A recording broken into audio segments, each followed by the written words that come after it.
Больш за 4000 прыёмніцаў ужо заплатілі так званы падатак на дармаедства. Зараз спісы удакладняюцца, паведамленні аб неабходнасці разлічыцца працягваюць высылацца па адрасах.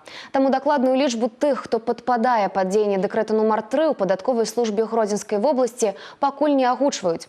І нагадваюць, апошні тэрмін уплаты збору 20 лютага. Пра найбольш актуальныя аспекты дзейнасці расказалі прадстаўнікі абласной падатковай службы падчас сустрэчы з журналістамі рэгіянальных СМІ. Татьяна Барановская працягне. Фармат відэаканферэнцыі дазволіў значна пашырыць колькасць яе удзельнікаў. Ініцыятары сустрэчы ўпэўнены, тэма падатку цікавіць усіх, асабліва ў святле дэкрэта нумар 3. Як сцвярджаецца, дакумент прызваны забяспечыць роўнае фінансаванне дзяржаўных расходаў усімі грамадзянамі Беларусі.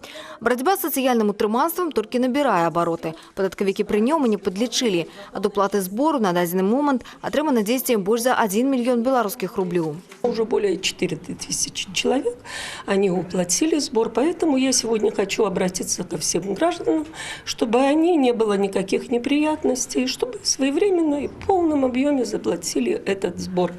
Потому что, как сказал президент, это не пополнение бюджета, это просто социальная справедливость. Абмеркаванне гарачай тэмы замяняецца размовай пра не менш актуальнае з дзеючага падатковага заканадаўства. Супрацоўнікі службы адзначаюць, што па-ранейшаму нямала тых, хто імкнецца абысці закон.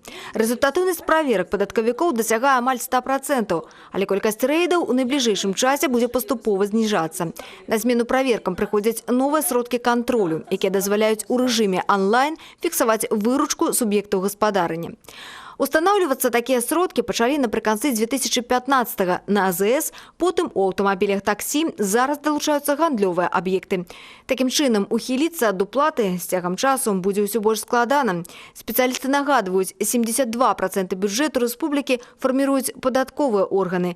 І менавіта ад выканання прагнозных паказчыкаў інспектараў напрамую залежыць рэалізацыя многіх сацыяльна значных праектаў. Так, 2016, незважаючы на пэўныя цяжкасці, для падатковых органаў прошел довольно удало. В целом бюджет выполнен. Значит, даже первоначальный план доходов бюджета нам в целом по консолидированному бюджету за прошлый год был еще увеличен на 7 миллионов. Сложились высокие темпы налоговых поступлений. В целом по консолидированному бюджету 104,5%. Это очень высокий, по местным более 106%. Инспекторы намерены працягваць павышаць падатковую культуру беларусаў і разам з тым спрашчаць працэс узаемадзеяння паміж службай і грамадзянамі. Так сёлета ў Гродні, як і ў іншых рэгіёнах краіны, плануецца адкрыць цэнтр абслугоўвання падаткаплацельшчыкаў. Падобны ўжо працуе ў сталіцы. Увогуле, дзеля павышэння дасведчанасці аб зменах у заканадаўстве спецыялісты намерены наладзіць яшчэ больш цеснае ўзаемадзеянне са СМІ. Да слова, падчас сустрэчы з журналістамі былі агучаны лепшыя ў асвятленні падатковай тэматыкі за мінулы год. У першых радах сярод адзначаных у намінацыі электронныя СМІ тэлерадыёкампанія «Гродна».